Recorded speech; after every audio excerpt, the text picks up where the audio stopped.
theory to cover, a new theory to cover, and it is the Marxist theory. Okay. Well, I hope you had the chance to look at the video, to watch it, and today we're going to discuss the theory.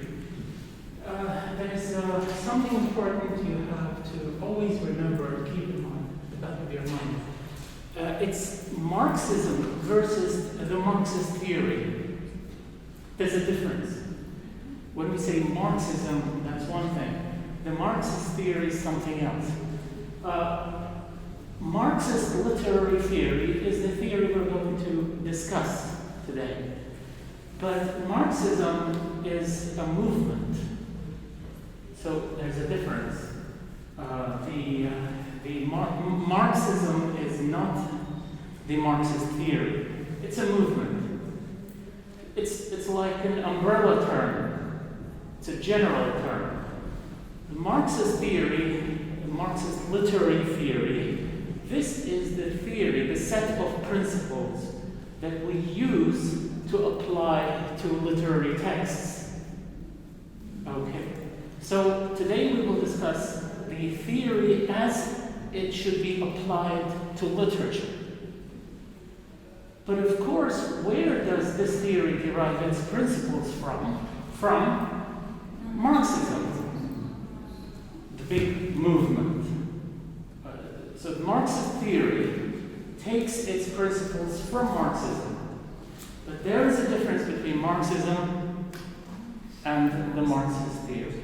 Later on, we'll be covering feminism, the feminist theory. So there's a difference between feminism and the feminist literary theory. Feminism, again, it's the umbrella term. It covers multitudes of. It's a movement. It's a social movement, and as a movement, it has nothing to do with literature. Although it could be reflected in literature, but it was not. It did not originate as a literary theory. It originated as a social movement. But later on, critics came and took its principles and built a theory out of it in order to apply it to literature. So is it clear? There's a difference between Marxism and the Marxist theory. There's a difference between feminism and the feminist literary theory. So what? Great. So if you want to apply this theory, the key words or key principles in this theory are social conflict, capitalism, class distinction. These are what? The key principles, the main principles about this theory.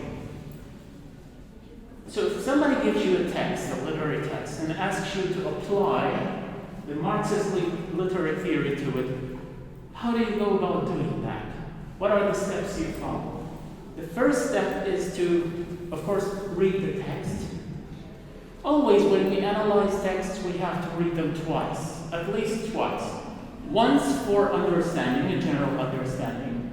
So you have to know what this text is about. Somebody gives you a play, a novel, a short story, a poem. You have to first read it in order to understand it. The general meaning, the characters get introduced to the plot, the structure, etc. After you do that, then there's a second reading. The second reading is important. Of course, both of them are important, but the second reading is an analytical reading. It's not like the first one. The second reading, you apply the principles to it. So after, the first step is you read the text to understand it, to get an idea of the text. Then this is followed by a second reading, an analytical close reading. A close reading, by the way, means you read it closely. We call that close reading. It means you read it sentence by sentence and you get to know you look up unfamiliar words in the dictionary. So in this close reading, you analyze the text by applying the principles of Marxism to it. How do you do that? You search for social conflict. Where is social conflict in this text. But to understand how do you detect social conflict? Social conflict exists either, most commonly, it's between two or more classes, right? Social conflict happens between one class and another. So before detecting social conflict, you have to identify the classes. What are the classes depicted in this literary text?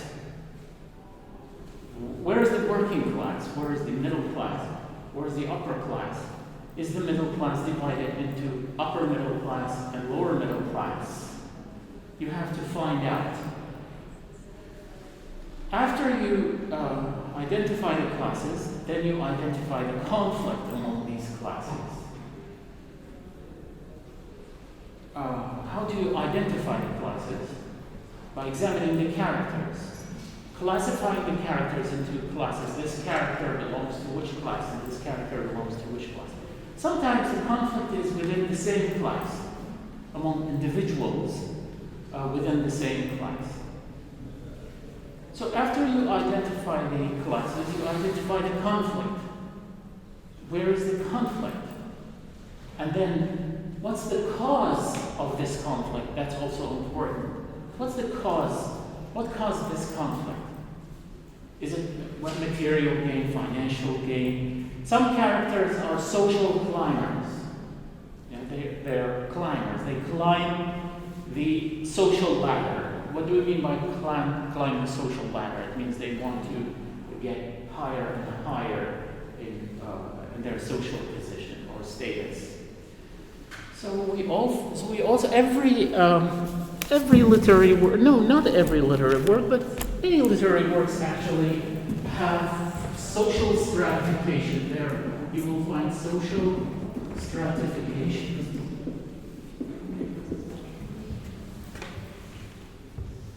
Especially novels that have a lot of characters in them. There's social stratification. It means the society is divided into classes. So you find the cause of that conflict. Then, after you detect you identify the cause of the conflict, you ask yourself, is this conflict, was there a solution provided at the end of the text for this conflict? Or did the characters or the author fix this problem at the end? Or did the author leave it open? Like it's an open-ended text. No solution at the end. Whether there is a solution or not at the end of the text, whether there is a solution or not, there's always a message. There's no text without a message. The author is delivering a message to the reader. So what's this message? Whether the conflict, the social conflict, has been fixed at the end or not, there's always a message. And in this case, we are not searching for a moral message or a moral lesson. We are searching for a Marxist lesson, a Marxist message, because we are applying the Marxist literary theory. Therefore, we are after the Marxist message. What is the author trying to say at the end of the day? What is the author trying to say? Does he agree with Marx that the root of all evil is social conflict? Is there capitalism, described in the text? Are there capitalist principles or values described in the text? Are they the cause of this problem? What about materialism? So you study all these issues, you examine all these issues in the text you are analyzing. Materialism, capitalism, social conflict. class distinction. So if you do that, then you have examined or analyzed the text from a Marxist perspective. Full stop. That's it. You performed your task successfully. But again, I want to remind you again and again that anything you say about the text should be supported with evidence. And this evidence is either taken from the text itself or from outside the text. We have different sources of extracting evidence. Some of these sources are textual sources, others are extra-textual, others are paratextual, others are transtextual and intertextual and architextual. You have to be familiar with all these, methods of extracting evidence. Okay? All right? So this is how we apply Marxist theory to a literary text. But mind you, not all texts accommodate the Marxist literary theory. Sometimes you find a text and you say, oh, I like this text, let me apply this theory to it, the Marxist theory to it, and then you find it hard to apply the principles of the Marxist theory to it. You find it very difficult. And then you step back and ask yourself, why? Why? Is it because, I'm a bad researcher? No. It's not because you're a bad researcher. It's because probably the text itself does not contain Marxist principles or elements in it. Maybe, or maybe you're not looking hard enough into the text. Because, again, mind you, sometimes the influence of the Marxist theory on text could be very subtle. By subtle, I mean it's not very clear. By subtle, I mean it's not very clear. It's indirect. You find Marxist elements in a text, but they are very subtle. They're not visible to the reader. You have to look very deep into the text in order to examine the text very closely, very deeply, in order to extract these Marxist values or the Marxist message behind the text. Sometimes the text says nothing about social conflict or class distinction or social stratification. You don't find any classes in the text. No capitalism. At least at first glance. At first glance, you can't find any of these principles or elements of Marxism. But if you look deeply enough, you can detect them. And you have to be careful when you're analyzing a text, because there might be some principles or hidden messages, subtle messages that cannot be detected at first glance or at first reading. So let me give you an example, a very simple example. Of course, we don't have time here in class to read an entire big text like a play or a novel, but we have time to read a short story. Not even a short story, let's call it a short story, or a tale. And let me read it. It's just one paragraph long. I'll read it out to you, and then you tell me if there's any Marxist message in it, okay? So I'll read it out. Are you ready to listen? Yes. Great. So the tale goes like this. It's a few sentences. A scorpion asks a frog to carry it across a river. So you have like two animal characters. You have a scorpion and a frog. So the scorpion asks a frog to carry it across a river. So there's a river. So the scorpion has a request from the frog to carry it across from one bend of the river to the other. The frog hesitates. The frog hesitates. So the frog is afraid. Why? Yeah, the frog hesitates, afraid of being stung. So the frog has the right to be afraid, to be scared.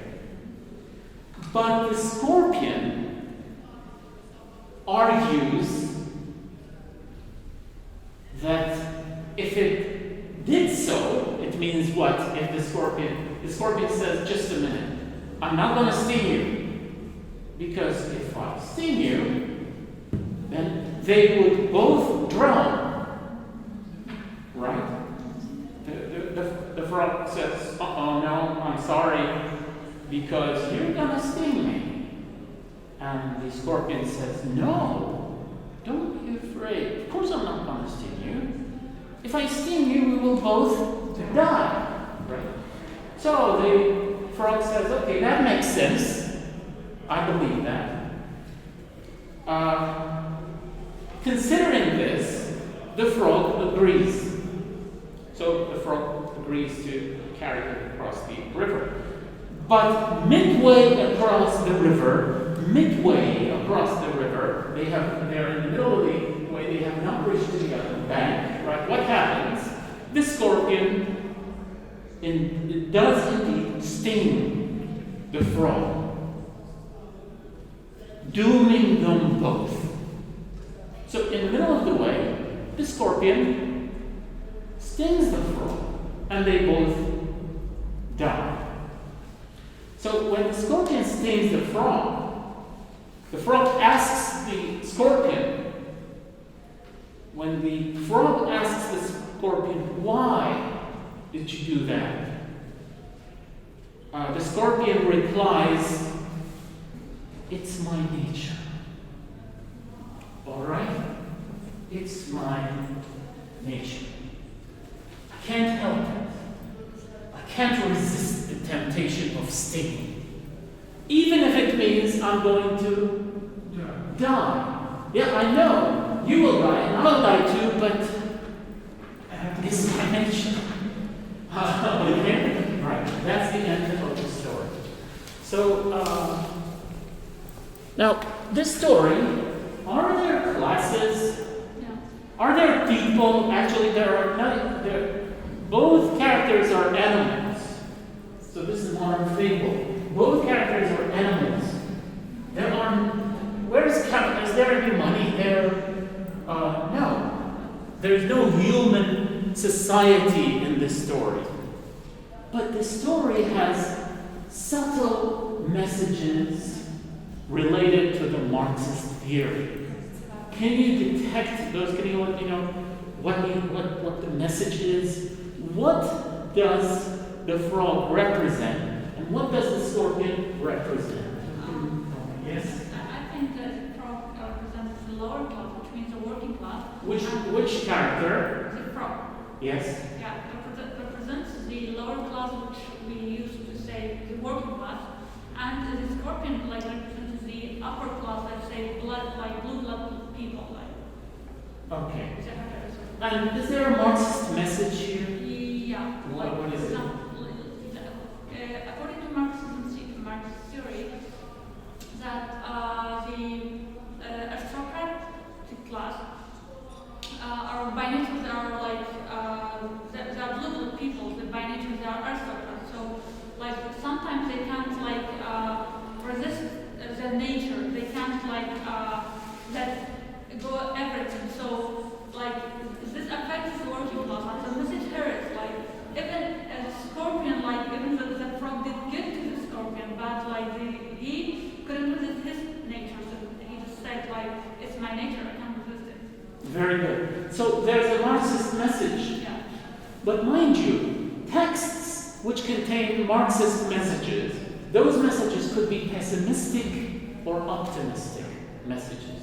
Now, this story presents a pessimistic or an optimistic message about Marxism. Is it a pessimistic? Of course, President. Yeah. It's pessimistic message. Why do we describe the message in this story a pessimistic Marxist message? Because, like, if you, the end is tragic. Because? The end of the story is tragic. Because the end of the story is tragic, and the author is trying to tell us that there is no solution to this social conflict. He also He also refers to the nature of that creature. So that creature by nature is destroying, let us say. So no matter how you would present it, them, so it's by nature. So this is a phrase, it's my nature, solves it all. exactly. I'm not going to change. Exactly. This is my nature. And I'm incorrigible. Don't expect me to change. So there's no solution. There's no good solution for this social conflict. This social conflict, the writer is telling us that this social conflict will continue on and on and on and on, and there's no solution for it. Whatever happens, there's no solution. This is a very pessimistic message. But in other texts, you might find an optimistic Marxist message. Optimistic Marxist message, it means the conflict will disappear and all people will be equal. Because Marxism aims at equality. It says if there's equality, there's no conflict, right? And according to Karl Marx, all bad things that happen in history, in society, all evil is caused by conflict. All evil is caused by conflict. If you eliminate conflict, if you remove conflict, then everybody will be equal, and when everyone is equal, there's no conflict, and therefore everyone will be happy forever after. Right? Total equality is something like one achieved. Like It's impossible. It's mission impossible. Total equality. Very good, yes. So yes, it aims at equality, but total equality is mission impossible, according to Karl Marx.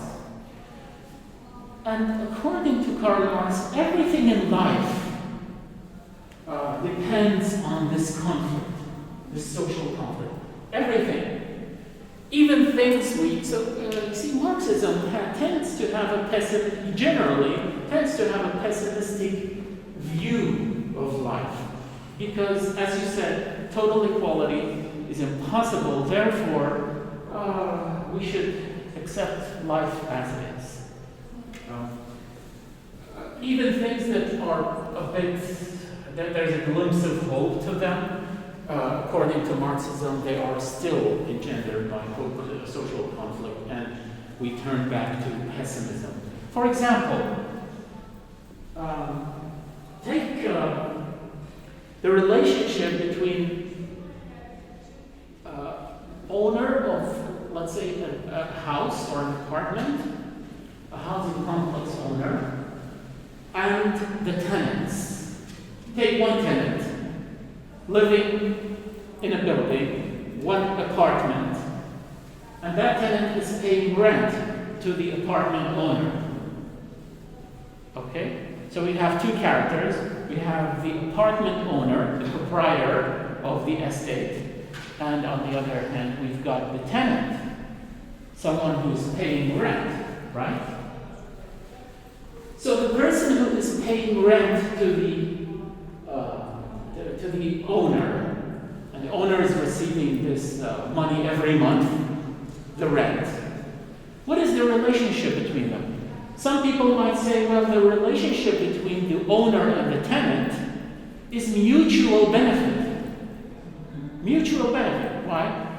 You give me money, I give you this apartment to live in. Right? So everybody, this is mutual benefit, but in fact, it's not mutual benefit. It's conflict.